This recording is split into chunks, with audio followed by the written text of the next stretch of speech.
Not only is Demolition Man one of my favorite action films of the 90s, it's also in my top 5 favorite Stallone movies.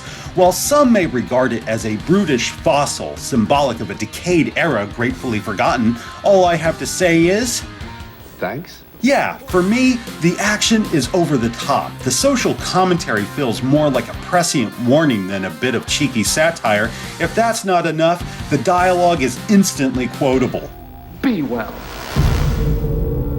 Be fucked. Johnsman, you are... The exchange of bodily fluids, do you know what that leads to? Yeah, I do. Kids, smoking, a desire to raid the fridge. Gold, I tell you, gold. Being a big budget action film of that era, of course, we had video games based on the movie. Excluding Super Nintendo, I have all of them. Let's kick things off with Sega Genesis. Send the maniac to catch one. Heads up! There's really not much to say here. It's a typical run-and-gun shooter broken up into side-scrolling and top-down stages that mirror set pieces from the film. The side-scrolling stages are simple enough. You run from left to right, blasting thugs and cryocons with reckless abandon, collecting all sorts of power-ups along the way. The action is wildly frenetic and incredibly fun. Some stages have bits where you'll bungee jump from a high structure, mowing down bad guys as you descend.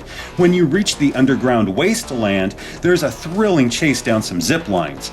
These bits demand focus because there's obstructions and dead ends you'll want to avoid, forcing players to drop from one line to the next, all while enemies come at you from both directions. Talk about insane.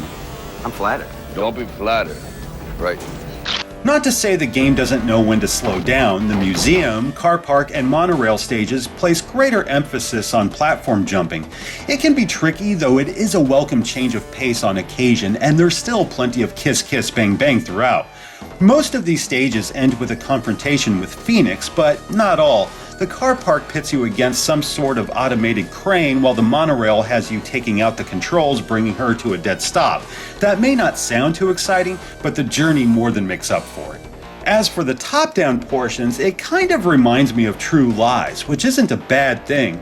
However, you're gonna be bombarded by a steady stream of cryocons, so many in fact, the frame rate drops like a sack of potatoes. And if they're not shooting at you, they're hurling grenades. In addition, some of these stages have defense systems that kill almost instantly, like the library, for example. It's fucking ridiculous, and of all the stages, this is my least favorite. Just trying to get through this one hallway was excruciating. Fuck. Answer your comm, John Spartan. Of course, nothing compares to fighting Phoenix. The guy's a righteous pain in my ass, let me tell you. When we duke it out in the History of Violence exhibit, you need to wear him down so he'll run away, giving you an opportunity to climb the ladder. Suddenly, Phoenix returns and fires an energy bolt right down your fucking throat.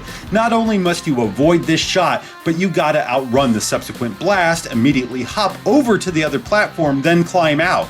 If you take too long, the level just explodes and you die.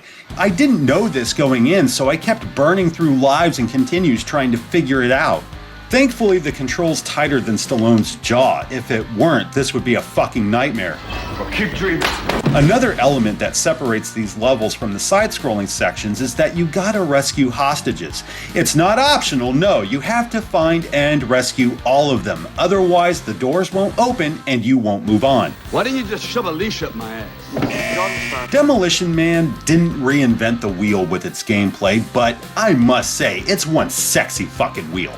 Really, the presentation makes an otherwise good action game downright dazzling.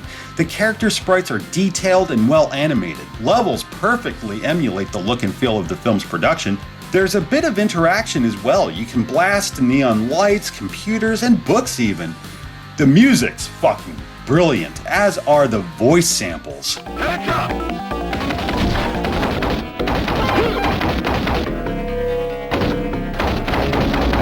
I dare say this game feels more polished than the film it represents. Now that's impressive. As for the Sega CD port, I've heard many players claim it's the definitive version, though I can't help but feel that's a bit of an overstatement. Aside from a CD quality soundtrack and the obligatory full motion videos, it both looks and plays exactly like the Genesis game. When compared to the Terminator, a title that was reworked and expanded for this format, Demolition Man just looks lazy. Still the same great game, mind you, it just doesn't offer much in terms of extras over Genesis. Look, you can't take away people's right to be assholes. No matter which version you end up playing, Demolition Man is awesome. Well worth your time if you're in need of non-stop action with a touch of old school challenge. Alright, let's talk about the 3DO game.